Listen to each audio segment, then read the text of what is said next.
Hello and welcome to the Social Recruiting Show. I'm Katrina Collier. I'm a candidate engagement author and speaker. I'm of course joined by my gorgeous co-host Audra, employer branding genius, purple hair wearing geek, fest, ice skating, hockeying. What are you doing this week? No longer drinking beer, poor love.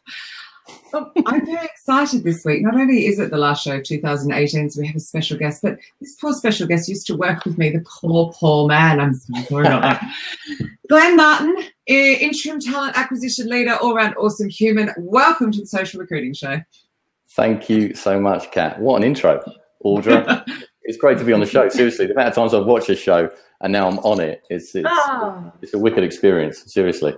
And yes, I've known Kat for a number of years. We met way back when I was a junior resourcer. He's one of the few humans that's allowed to call me Kat. Oh God, yeah. That's cool. There are not many. There are a handful. Yeah, exactly. And Glenn is one of the few that's allowed. As long as Steve doesn't call me anything other than CC, we're all good. Yeah. I don't know. When were you at Spring? God, now you've asked me. I'd have to check my LinkedIn profile for that. Probably over 7 or 8, 9 years ago. It was a while, right? Because so I started there in 2004 and left in 2009. Yeah. So maybe somewhere around 2006, 2007, 2008. I think 2007. I think I maybe joined there. Right when it was at the peak of toxicity and horridness. Yeah, I mean that's the thing. Like with an agency like Spring. It really was that kind of roller coaster of extreme highs, but extreme lows as well. And we went through obviously the kind of first kind of recession around that sort of time as well. And that just knocked loads of people. And it changed. I think it really changed the dynamic of recruitment, right? And then obviously you and I went off on kind of separate paths. I stayed agency side and you became a superstar. So Audra's the superstar. Audra's the one on the stage with the band. Well, you're on the stage all the time, just a different kind of stage. Yeah, true. Anyway. But which direction did you go? I'd love to hear more about when you split up, what you're doing now. So after a best part of 10 years agency side, and a large proportion of that, a large proportion of that telling people, the wine. Yeah, exactly. How great contracting and freelance was. I decided to do it myself. So I wrapped up with my last agency, and the last 12 months I've been doing kind of freelance project management, anything recruitment related. So that's kind of like creating and implementing assessment frameworks, helping companies implement new sort of job profiles and skills matrix. And we were talking in the green room prior to coming on. One of the projects I'm really proud of that I've just delivered was with Code First Girls. And that was creating an assessment framework to assess and drill down and get 30 females onto a 4-month intensive coding course. Now, what that was, we really opened it up. So it was, you didn't need any STEM degree, you didn't need any relevant degree, you didn't even need to have any experience in coding. So we actually had to assess individuals based on creativity, a sense of commerciality and values alignment. And we went from over 200 applications all the way down to choosing the final 30. And it was wicked. Seriously, I went in to see them a few weeks back, and it's empowering, intimidating for me to see these 30 females who are just absolutely killing it when it comes to coding. And they will, at the end of the course, they will be trained to junior software development level. And then the way I'm looking at it is basically BT has just invested in 30 future tech leaders, and each one of them are awesome. They're totally cool. And as you go through the interview process, which we're kind of here to talk about, you get to know people, right? That's part of the reason behind it. You want to get to know them. You want to understand them beyond obviously why they're motivated to apply for a job or a course or something along those lines. So yeah, I mean, I'm like I said, I'm really proud of the program. I think it's a great thing that BT and Code First Girls did, and hopefully there'll be a program again in sort of 2019. I think that's the joy of being like in-house, or just in-house. You get to see people come in and grow and develop, and I did love my time in-house. Yeah, it really is different. Yeah, totally. And I think the thing I really liked about that particular project was they were assessing effectively soft skills. There was no technical assessment per se. Maths.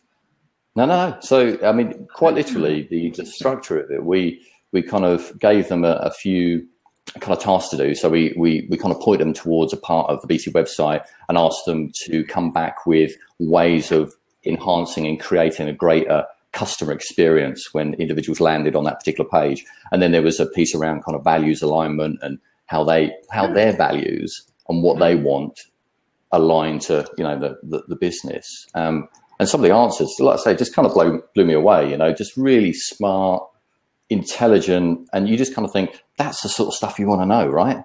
That's the sort of stuff you want to get to know about somebody. Over and above, did they score? And whilst it is relevant, right? Was they scored, you know, 78, 90% on a particular tech test, that tells you one element of what they're about and, you know, their technical capability. But you know, certainly at grad level or sort of entry level, you're trying to find out what they're about. You know, who are you hiring is kind of more important than their level of kind of capability, because you know you're going to train them, right? Yeah, and you could have 10 years of JavaScript experience and stink at it, right? Yeah. I mean, it's, you know, or work in a big company like in a bank or something where you're one of 100 and therefore you could hide away being shit at it as well. So. Yeah, I mean, you know, scale of businesses change the kind of dynamics of how interviews are conducted. And that particular project kind of fed into this mini project, this survey that I'm doing on, you know, kind of almost like the state of interviewing in 2018. Now, there are bigger and better surveys than mine, you know, kind of kicking around, you know, LinkedIn have done stuff on it, etc.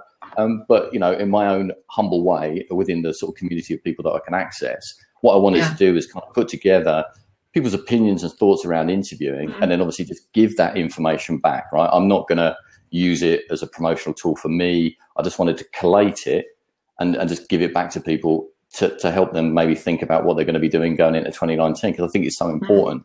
And it links into, obviously, what we're here to discuss is, you know, kind of automation versus kind of human, and some of the kind of interesting stats so far. So the survey closes at the end of December, so there's plenty of time for people to chuck their opinions in there.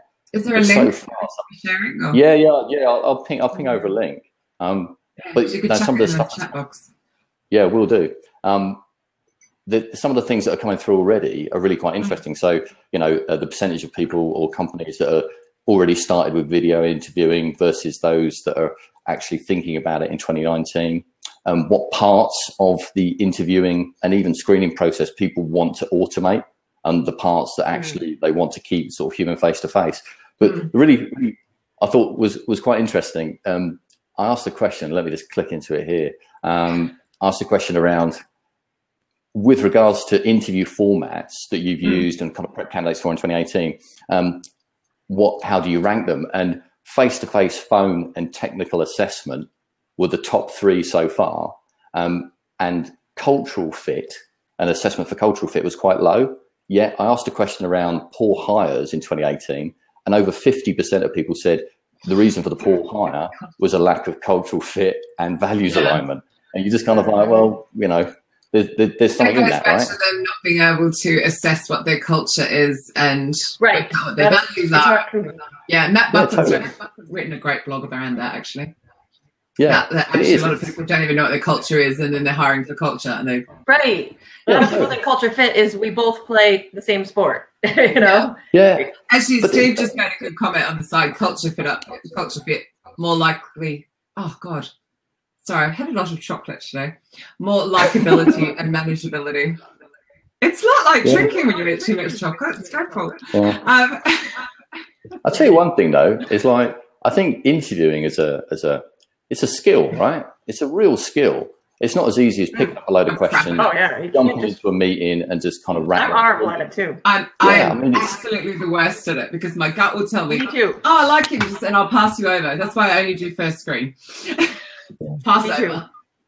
But that kind of subjective assessment it's important, right? Because it's about rapport building. It's about, you know, kind of that interaction with somebody sitting in front of you, which, you know, degrees of separation. When you look at video interviewing, you lose something by doing a video interview, even if it's like this, like, you know, kind of one-to-one live. And there are some businesses that are fully automating that to a point where, you know, you kind of go on, get asked a load of prescribed questions, and you record your answer and then submit it. And there's a company I'm kind of working with a little bit at the moment, and they've got that, and their grad recruitment process is fully automated. So you don't speak to a human being until you get to an assessment center. So, and interestingly, anecdotally, some of the feedback was at the video interview stage, there was a dropout rate higher in females than males, because females, they just didn't like the format. No, because it just wasn't. It's as simple as this, Glenn. No, it is as simple as this. You don't have to put makeup on. Oh, seriously, I actually have none on. Sorry, guys, I just don't.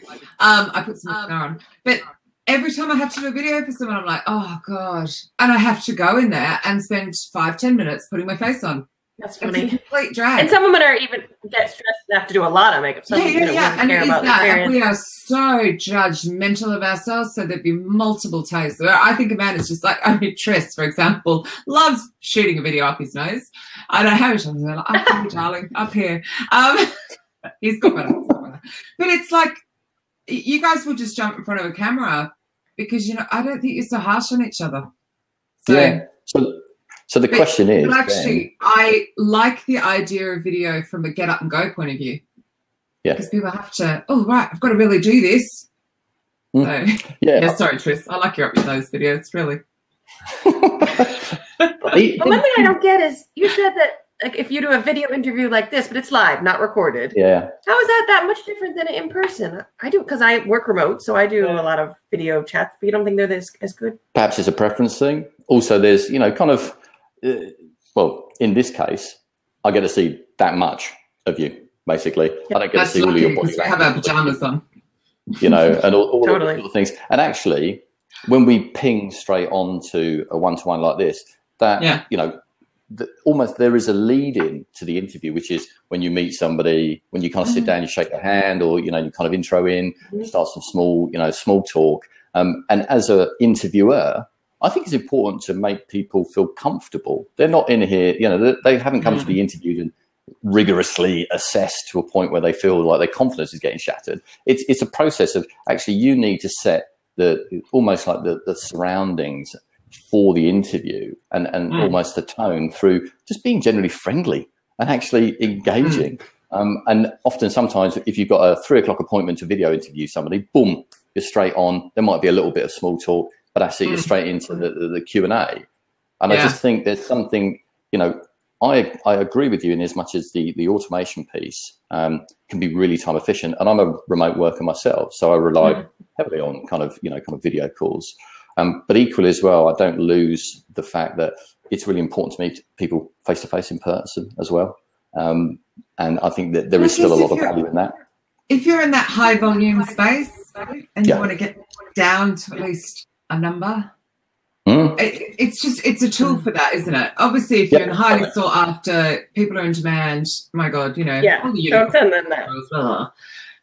You're not going to use it. I mean, you can imagine a developer answering one, but if it's I don't know. I think, Have you guys, I've so never done. Have you guys seen one of the big name ones, which I won't throw the name out, but it does some crazy stuff where it like looks at your eyes and tells you if you're if they're lying. It takes all this data from and gives the hiring manager all this crazy information. I haven't witnessed it, but I've heard a lot about it. Construct. That gets a little bit cool.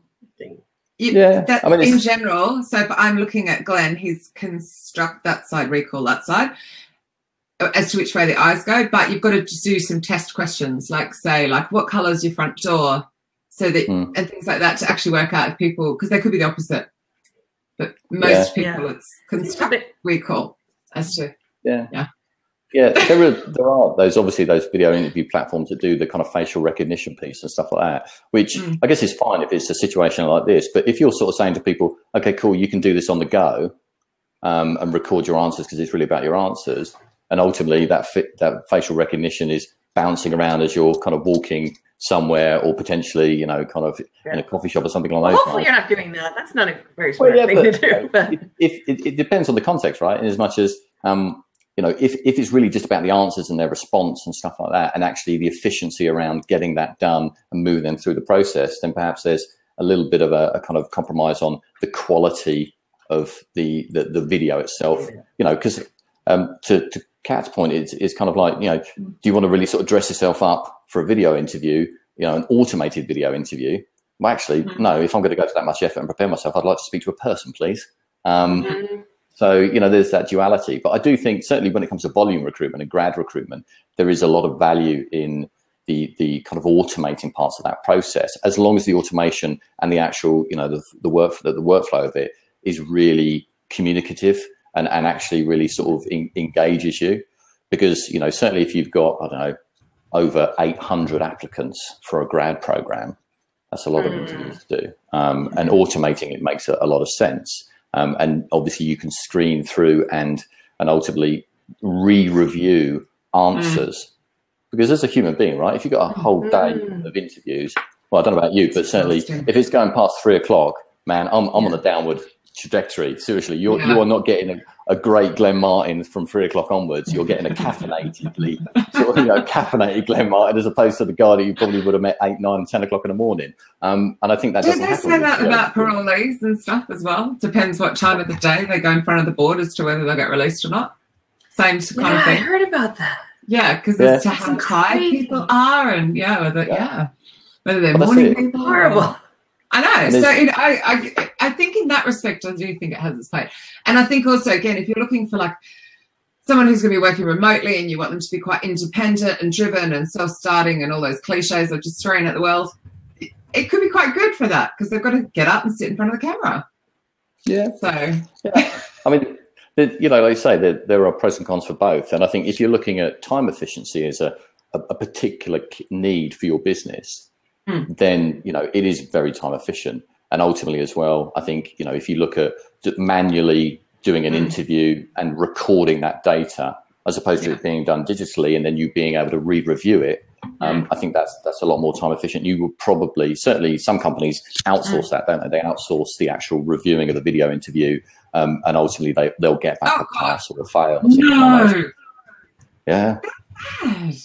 Yeah, it happens. So, it's kind of almost this ecosystem of the platform, the outsourced kind of like video interviewing reviewers, then you've got things like, situational strength tests, situational judgment tests that are all automated, or tech tests, depending on the role profile. And then, as I said, the time efficiency to do those stages and then get to an assessment center actually works really well for large scale companies.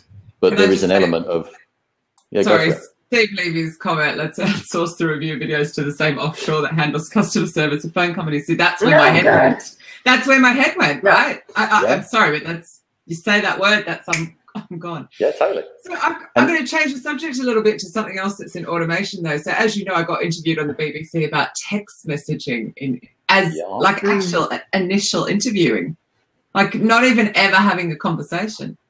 What are your thoughts on that then? Using text messages. What? Text messages. For interviewing, they were using it from the get-go, like texting. I can see planning the interview, letting them going straight back with. So, what's your availability? What's your salary? Blah, blah, blah. They did the whole thing by text message. I think it could work. I think it could work for certain types of roles. So casual workers. I think it could work. If you're just looking at that initial kind of screening of, kind of what's your hourly rate, where you're working at the moment, that sort of thing. And it's kind of casual workers. And it's almost like, okay, so we've got a shift for you tomorrow. Then perhaps text messaging would be quite a useful way of kind of starting that kind of conversation off the back of kind of seeing a CV that looks relevant. I don't think text messaging as an initial sort of engagement with a C-suite individual is really going to go down too well, because chances are you may well get his or her PA first, who's monitoring their messages, like that. But I think it could work, but it depends on the role. And I think again, I was all completely anti it. I was just like, how do you know who's answering? Yeah. Oh yeah. But I guess if you use it as a again, if it's like, you're an experienced courier, we need that, need you there tomorrow. I kind of get what you're saying, but if it's, they could just hand the phone to someone. Yeah. Right. But I do see texting is very useful, saying, hey, don't forget your interviews at this time. Here's, even automated, but here's the address. Make sure you check in here. And there's definitely and a follow-up. Thanks for coming in. I'm going to go chase the hiring manager. Hopefully the hiring manager will come back to you. Another whole conversation. Yeah. So what else is your survey finding out for us? So, my book. as I said to you, I made some notes because my short-term memory is awful. But it can't be as bad as mine. No, trust me, Kat, it's pretty bad. He'll be telling you he's got premenopausal brain fog shortly. Oh dear. So around the types of questions that seem to be prominently popular, it would appear from the survey so far that experience-based questions still lead over skills-based, technical and situational-based questions, which kind of it was interesting. I didn't think it would be that much of a clear kind of outright winner at this stage. You know, it still strikes me that maybe some businesses are maybe changing the format slightly, but some of the core elements are still quite classic in terms of kind of the recruitment model. And I think that LinkedIn sort of trends thing of 2018, their report sort of said that, you know, there is certainly that interest in kind of moving over to assessing soft skills. I guess the question is kind of how you do that. And how do you do that really effectively? Because to your point earlier, some businesses just don't know what their culture and their values are really about. They have a kind of list of things on their website, but actually, do they really live them? Do their people adopt them? And how is that interpreted? And then how do you feed that into an interview process? When Derek Murphy Johnson, that's the correct surname, isn't it, Audra? When he was on the show a while back, he was talking about it, and they were saying that they work out that people with certain skills that they would have gained in a different kind of role would be perfect to transition into this one. So not having the correct job title, but they'd have gained this experience that would set them up perfectly for the role. So they were definitely doing a different way of interviewing, which was quite nice, rather than you've got, the 10 years of JavaScript. It was like, quite interesting. What's going on in the side channel? Because I can tell you are distracted. I can't tell what's going on. Yeah. What's going on? Tell us. Fill us in for the people who are listening to the replay. Steve was saying, when I hear LinkedIn says, fill the end of this, I mean, he's absolutely right as well. I mean, to be fair, LinkedIn is a reference point, but Jesus, it's not the truth of anything, right? No. They kind of tell you what they want you to hear. So I'm certainly on the same page as him. But it's a kind of reference point, right? Yeah. Another thing they're talking about, which I think is really interesting, they're saying coding assessments, which so many companies use, are just a complete scam, which is pretty interesting. I would like to hear more about that. They're saying they're just a ripoff. And maybe they're talking about the cost modeling, or maybe they're actually talking about the integrity of the test itself. I mean, I'm not too sure. I mean, the sort of tech tests that I've used with companies that I've worked with have generally been quite reliable, but actually they're not the determining factor for decision making in terms of the hire. It's almost to kind of ensure that they've got a baseline of kind of skills, all the sort of technical experience. Are they talking about who's taking the tests? Is that what they're talking about? No, they're saying the tech behind the tests is a scam. That's what I've taken from this, but don't correct me if I'm wrong. How interesting. Okay. But it's interesting because they're so common. Sorry, if you can hear that very randomly, my home phone number is ringing. I have a home phone? I know. It's like, that's the second time it's rung in a couple of days. So clearly somebody from India really wants to talk to me. But anyway. Steve. Somebody wants to sell you an outsourced video interviewing platform. Yeah. Santa has 34,000 profiles on LinkedIn. That's hilarious. Brexit robocalls, that's it. Like, it's been busy then, right? It's kind of Brexit, is that a thing? No. Brexit robocalls. Let's not even mention it. The whole thing makes me feel really sick. That's interesting, actually. I worked in central government, and after a certain period of time, you couldn't actually refer to Brexit because it was classed as a slang term. They tried to really kind of get rid of the negative connotation with it. So all communications had to go out with the UK's departure from the EU. Nice. Yeah. I got a very lovely letter from my MP yesterday saying she's fighting for people's vote. So, what's KK written here? Hi, KK. Yeah. That most of the time, people don't build the right infrastructure for assessments to help. I know a guy who used them during presentations for people who wanted to work with him. That take this before ever talking to someone. Hmm. I don't know so much written. You know, do you get it? I had too much chocolate. It's Christmas. Oh, right. Assessments work without a human lead. True. Well, also there's the side that, kind of almost like companies, are they digitally ready to kind of implement and automate certain parts of their interview process, right? I mean, you may get sold, or somebody may get sold a great bit of kit, but actually, does it really add value to the end-to-end kind of recruitment process? That digital readiness is something that I think companies do need to consider. And again, I think it comes back to that sort of process flow as well. So I've worked with a couple of companies where, they have automated parts, but the key thing that's missing is almost like the communication. So you'd complete one stage and they'd be like, oh, great, you've passed, you're on to the next stage, and we'll be back to you very soon. Well, what does very soon mean? I mean, is that like a couple of days, is that a week? And there's the danger in that sort of, if you're not managing expectations, certainly in an automated process, that people become disengaged and you could lose them as the process goes on. Because ultimately, I guess there's, from a human element, right, if you've passed a stage, you may be thinking a couple of days, 3 days, maybe a week, I'd expect some feedback. You get to sort of a week and 10 days, you're like, where's this going? And certainly, if we come back to that example of a grad, you're applying to a number of grad programs. You're going to stay motivated and, continue to kind of get your energy, behind the one that is engaging you. You feel like there's that kind of communication.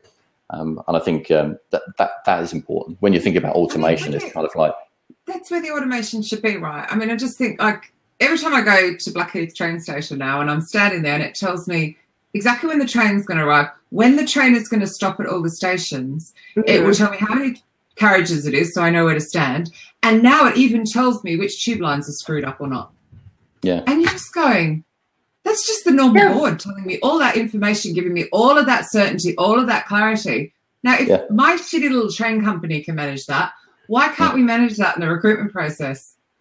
Because we don't, it's all reliant on hiring managers, and they could go on vacation, they could not get back to you. It's not in our hands. Shouldn't there be something that can pop up and constantly go in your face, Audra, go chase Glenn, Audra, go chase Glenn, just like to physically make you go, oh, you could go back and say, Katrina, I can't get to Glenn, he's on holiday, the little shit, I'll be back to you. Like... Yeah. And make it really human. So I'm currently waiting to hear about some speaking engagements in the US, and I really want to do these. They're so exciting. And I'm chasing the girl, and she's going, oh no, I don't know either. And we're both sitting there stomping our feet, but she's given me that empathy that she doesn't know either. And it's I believe her because she's so excited as well. So KK's made a great point there. Through the interview process. Sorry. KK. Yeah, KK was saying she did like a 4-hour assessment for a job and then never even got the results afterwards. And I think that kind of transparency is key, right? Even if you don't progress to the next stage, you've asked somebody to take time out. 4 hours. To contribute to this application process, this recruitment process, and then ultimately the only thing they're getting back is, oh yeah, sorry, it's an automated email. We're keeping all the information that you've given us, and what we're giving you back is a really generic, sorry, you didn't go to the next stage. And I think that can be, really disengaging. I mean, ultimately, and this comes back to the point around. Oh wow. KK had the job. And had to do a 4-hour assessment that she never got the results of. What the fuck? How does that work? That's oh my god! I don't understand how companies think. Like, let's just put some bureaucracy into place. Yeah, totally. It's like we want to learn a hell of a lot about you, but we're not going to tell you what we've learned or how we're going to use it. So it kind of feels slightly clandestine a little bit, doesn't it? Or even just appreciate that you spent 4 hours. I mean, well done you, Katrina, because I don't have that patience. Yeah. I'd have got through half an hour and just gone, fuck it. Tris mentioned there, what about companies hiring without interview? Is that a thing? To be honest, I've heard of that. Like, in as much as, they're kind of almost like going on the basis of, I mean, hopefully this is kind of what he means, is like they've either seen a profile, they've seen some, kind of technical assessment. And that's it. They've just gone through to hiring the individual based on that data. I think, honestly, certainly from a time efficiency perspective, it has its merits. I question whether you fully know what you're getting with that hire. Back in my spring technology days, recruiting for Colt Telecom, because I was the sole recruiter for that little area, even though I was agency. Yeah, I used to just send over the CV of the network engineer that I'd spoken to and then hire them. I did it quite several times. Because they were contract. So Yeah. they were there for ages. They just trusted I'd done my job, but I'm like, I'm not technical.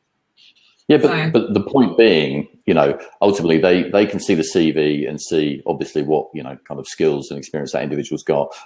You have an look, at the end of the day, Kat, I know you're an exceptionally good recruiter, and one of the key things when you're recruiting is almost like that bullshit detection, right? You know when people are not telling, the questions, even if you're not technical, you know the questions to ask to kind of get a sense of whether this person's genuine, whether they've done what they've said on the CV. And you can get a level of assurance around that, which I think is important. And ultimately then it's about that client trusting you. And ultimately you get it right the first time, they're going to trust you the second time. You get it right the second time, they're going to trust you the third time, right? It's kind of a relationship basis. But I don't necessarily think that a lack of technical understanding would mean that you have no credibility when it comes to screening a person. I mean, geez, I've made a career, I've been in technology recruitment for over 10 years, and I wouldn't class myself as a technologist. No, of course not. Yeah.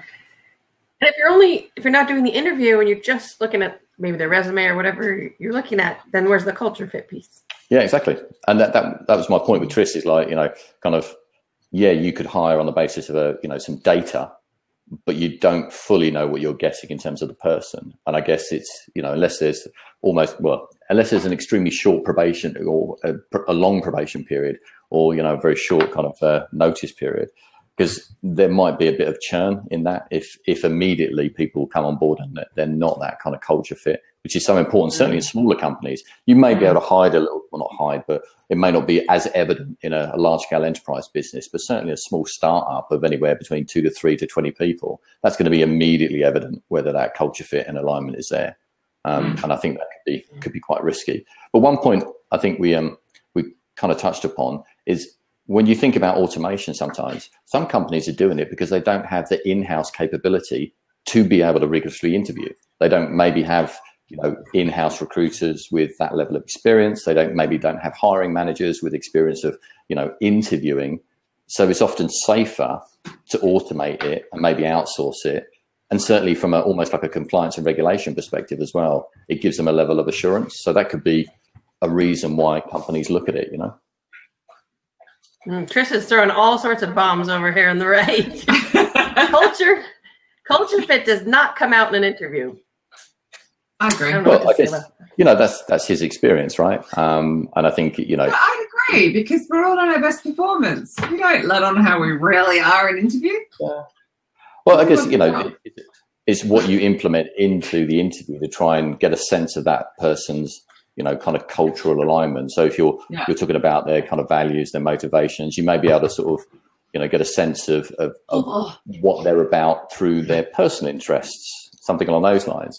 I mean, is there, I'm not aware of it. So, anybody on the chat there, correct me if I'm wrong, but I'm not aware of a platform that you can use that assesses for culture fit, a kind of plug in and play.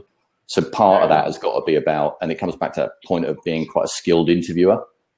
How do you kind of get that element or sense of that person and that cultural alignment in an interview? And it's tough, yeah. As I said, interviewing is challenging. It's a skill, and you really have to work at it to get those pretty credible. You should go back and work out what the culture is.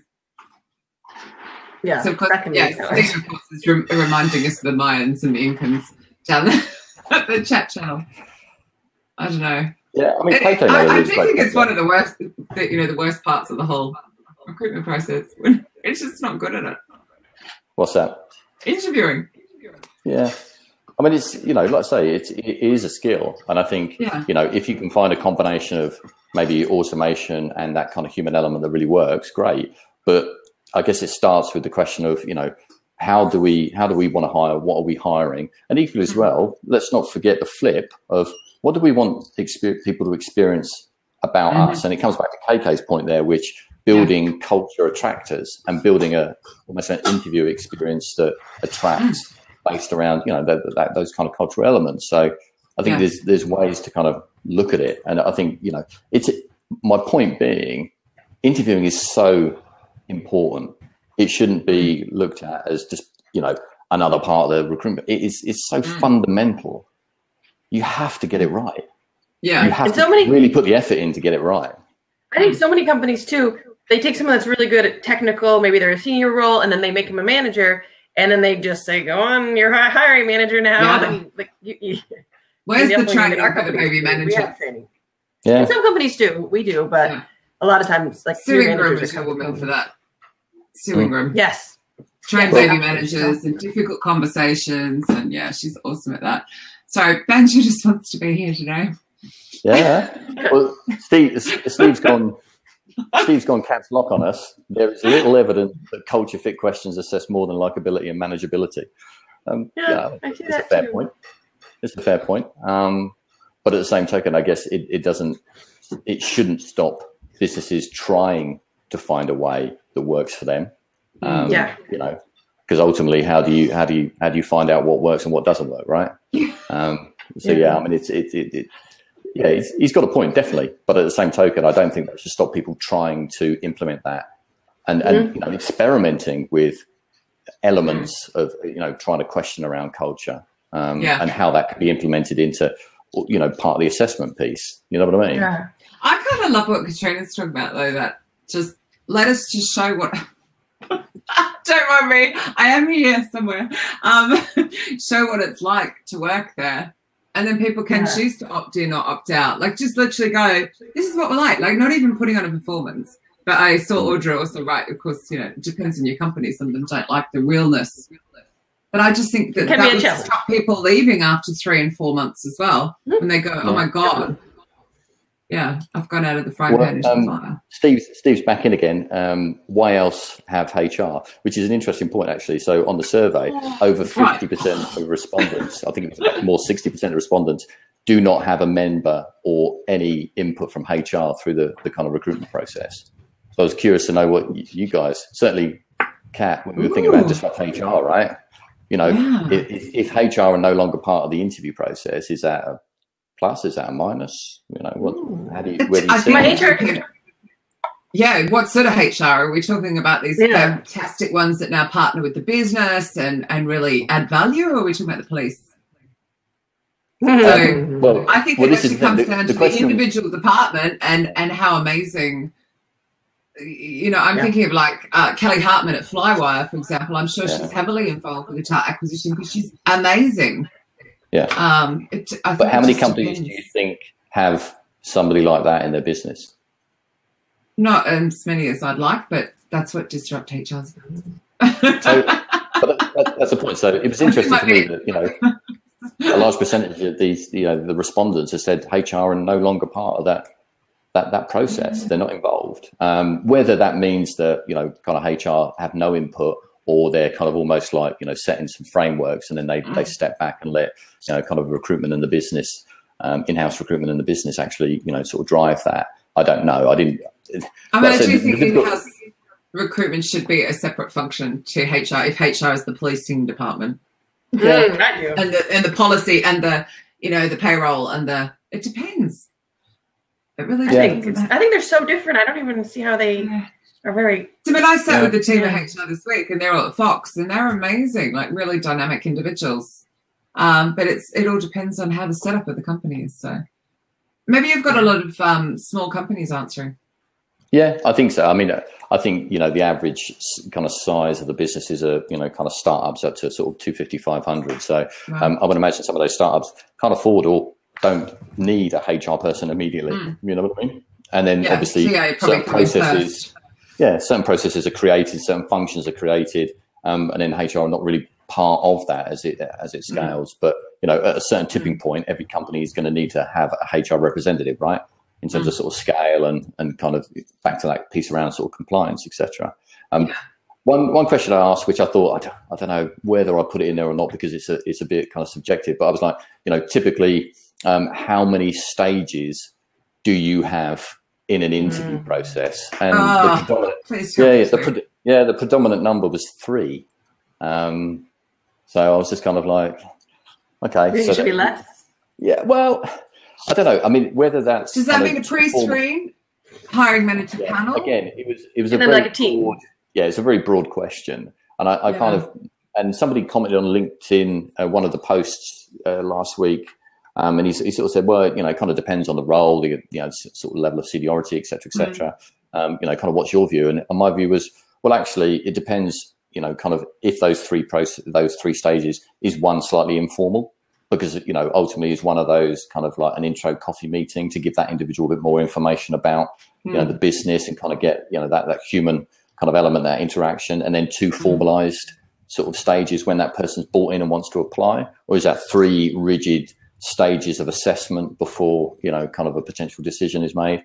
I think it depends on the company and what you want to achieve. But I'm an advocate for trying to certainly humanize and make it a two-way scenario with that first kind of, sort of interview stage where somebody actually learns something more than they didn't already about your business, because ultimately that's going to engage them and actually make them want to complete and go through the kind of recruitment, the actual interview process. Because I think often if you're asking for information continually, what new things is that interviewee learning? So if you're asking for information across an assessment test, if you're asking for information in a sort of pre-recorded video, if you're asking for information in terms of an assessment center, well, actually, when do they get some info? When do they get to ask some questions? When do they kind of get to know a bit more about your business?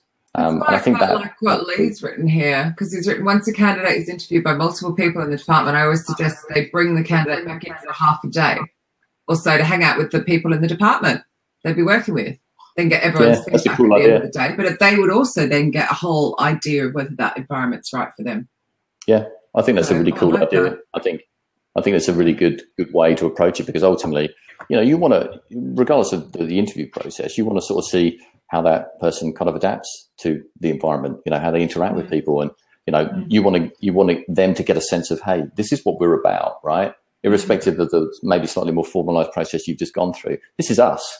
And this is potentially where you're going to be working. And I think that's really important as well. And if you can introduce that, obviously, again, it comes to sort of scale and, the number of people that you're looking to recruit. But I do think, again, that sort of two-way element is really important. People want to know the people they're going to be working with, right? We're going to be spending loads of time with them. They want to know where they're going to sit. You think about how insane. Actually, we haven't had any for ages, but, the photos of first day desks used to go nuts on LinkedIn, right? Because everyone's like, oh, my God, that's where I sit and I get my computer and I get my swag and rah. It's like, it's a big deal changing jobs. I wish we'd remember that. Put the human back in. I did a couple of manager interview trainings recently. And one of them I thought was interesting. It kind of was the opposite of what you said. It said that you should spend the whole first half of the interview completely just deciding if they have the qualifications or whatever, if they are even a potential fit and you're even considering them. And then if it's a yes, possibly a yes, then you start selling the company. But I guess it's all still in one stage. So that's okay, maybe. I think... It sounds quite old school, but yeah. Yeah. I think, like I say, coming back to the kind of subject of this kind of convo is, automation versus human, right? And I think that there is definitely some value in the kind of automated element, time efficiency, cost efficient. And again, it comes back to that, if there's a lack of in-house recruitment capability, interviewing capability, then automation becomes a really sort of dependent tool. But ultimately, if you've got quite a mature kind of recruitment offering and people with experience within that, well, actually, the emphasis should be on you to continue to try and iterate and improve that and look further forward. For example, when you're starting to look at, changing job roles, assessing more on or trying to get a better understanding of soft skills and culture and value alignment, you need to be looking at that as a serious kind of, investment of your time and research. So back to Steve's point, there is no evidence that, culture questions or culture assessment in an interview actually, it is that valid. Well, okay, you've got to, again, try to see where it could work. You can't just create an interview process and think, yeah, that's us done. Yeah, we're sound with that. That's pretty much it, because the types of people that you're going to be interviewing and actually when it comes to KK's point around sort of attracting people to your business, the experience they get through that interview process is going to start to shape in their mind what you're about. And if they just have a really automated process with no real human interaction, it's going to be just like, is this going to be my day-to-day? Am I just going to be popped into a silo and then that's me done, crack on? And I think the human element, it does become important. It does become important because it allows immediate, very quick responses to, questions, things that people want to know. Like if I get this job, ultimately traveling to site, the environment, simple things, quick fire questions that people really need that ultimately may not be accounted for in an automated process. A case in point, a company I'm working with at the moment, they outline the expectation, but people are coming back with questions around, oh, how do I get here? How do I do this? What does this, sort of extend into? Now, you're talking about rotations through the business. How long are they? Where will I go? Who do I get to meet? Certainty. Exactly. And you want to be able to be providing that information into an interview process. So again, it comes back to my point. It's a two-way thing. It shouldn't just be like, to KK's point, you get assessed for 4 hours and then you don't hear anything. You don't get anything back other than yes or no or fail or pass. I mean, that's But what about the fact that humans are so biased, though? I hate that you can just like wear the wrong deodorant in an interview and not get the job. Where if maybe an assessment, so is the software they've built. Yeah, unconscious bias. It's still less, I think. Yeah, unconscious bias is a big thing, and ultimately, a lot of companies invest in unconscious bias training, which I think is a valuable thing to do. Does it fully eradicate unconscious bias? I guess that's maybe not fully, but it might reduce it. Yes, absolutely. A goal, and I think that's an important thing to look at. But like I say, some companies either can't afford to invest in that, either the training or the platform. So how do they implement that into their kind of interview process? Actually, in fairness, central government do that very well. In my opinion, the training is very conclusive. I think that the kind of neutrality of the way they kind of set up interviews is good. The actual format of the interviews is a bit archaic, but actually what they try to do and setting up the unconscious bias training, etc., I think is very good. They do take it very seriously. I think that's always an important thing to know, whether companies take that seriously or not. Yep. I think a lot of that goes back to the intake strategy as well, which obviously Steve talked about. That was one of the best chapters to write in the book because it was all brand new for me because I've never got to get nitty gritty with that. But like how we can just rule out working from home, return to workers, ex-offenders, all this kind of stuff. So, and you just think if we need to push back really early, not an interview. So I love, did I tell you that stat for the ex-offender thing? I find that really fascinating. So 70% of companies, if they have the checkbox, do you have a criminal offence, will bias against it. Yet 50% of the men in the UK who have a criminal offence, it's for driving, and only 8% of people in the UK who've actually got a criminal offence have gone to jail. Oh, really? So you're kind of going, whoa, how many people are we ruling out because they tick the box because they've got a driving offence? Like, wow. That's kind of mitigating against some form of risk, though, right? That's interesting. That's really interesting. What if it's a one-off speeding ticket? Yeah, if it's well, there'd be multiple, I imagine, to get a criminal offence. We've all driven drunk once. Everybody has done that once, right? So you happen to get caught. We've all been silly enough to do that because you feel fine when you're drunk, don't you? It's the trouble with it. So they get caught, they go criminal offence, and they're screwed. But it's like, well, which way do you answer the box then? Do you tick no? Yeah. It's like, so there's bias all the time just from simple stuff. What's your view on or travel drunk from New York City to Boston? That was a train, wasn't it? Is that it, Audra? No, I don't think so. So what's your view on using virtual reality in interviews? Some companies are now using VR in interviews. I like the idea of it for employer branding. Like if you're at a big event or whatever, you put it on and show them your office. They can walk around the office. I mean, it's not done too much, but I think it's pretty neat. Yeah. I know there was a company in Western Australia that was using it to give people an idea what it's really like down in the mines. Oh, wow. As well. So you could actually rule yourself out. I certainly would. I'd be like, no thanks. I don't want to be down there. There are companies using it at assessment centre So they're using it as part of an assessment center, VR. So kind of almost like putting somebody, I guess, maybe in a technical environment or a particular situation or something like that. So they're actually using VR. I don't have any stats or I haven't experienced it in an assessment center scenario myself, but I wonder kind of how that works. You know, how beneficial that is. Is it kind of almost like novel, but you know, how much do they really extrapolate out of that? Because you know, some people, and there are people that haven't experienced VR, that have never put on a set of VR goggles, and then you're going to put them into an assessment center, and then you're going to put them VR, which is something that they need to orientate themselves with to use properly. Or maybe that's part of the assessment, right? It's like, how do you get on with new tech?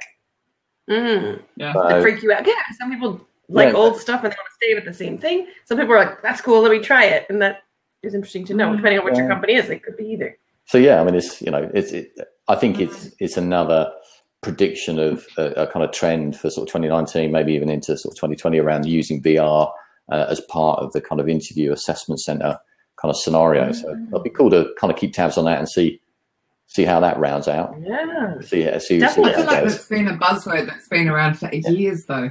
Well, it's like AI, isn't it? AI feels like it's been around for ages.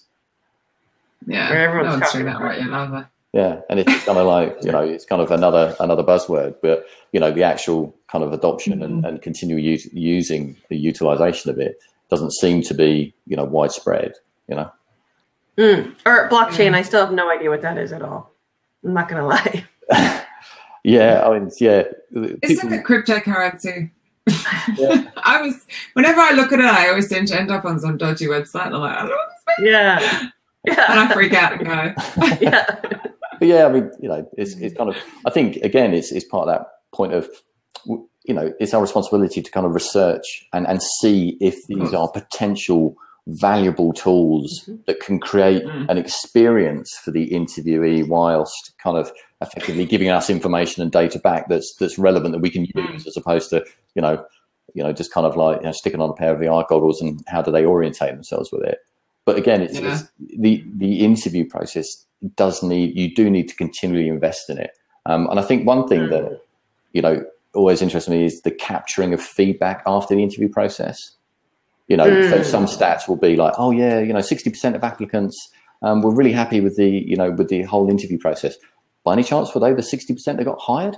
what about the 40% that didn't get hired? What's their experience like? I think, in my opinion, companies don't do that as effective. And I think ultimately you need to be trying to capture that feedback through the process, not maybe at the end of it. But it's very difficult to. But they're the same companies that don't read like the X-ray for Glassdoor I put up on the side chat up before. Like they don't read the Glassdoor reviews or Indeed or Comparably or that's insane. What's the one you've just partnered with? The lady. Fairy Good Boss. Very good boss. I always forget their company. So they don't want to read those and actually go, oh, wow, look, there's 20 reviews here that have a common thread through them. No, we don't need to change anything. They're the same kind of companies that aren't going to do interview, follow-up, and change. Yeah. It's crazy though. Read those. Alex has got a point there in terms of, you know, some people can't get the basics right, so shouldn't even be talking about AI, VR, blockchain. Exactly. I mean, it's a valid point, right? You know, you got to investigate, research it, kind of get your view of the world, of it.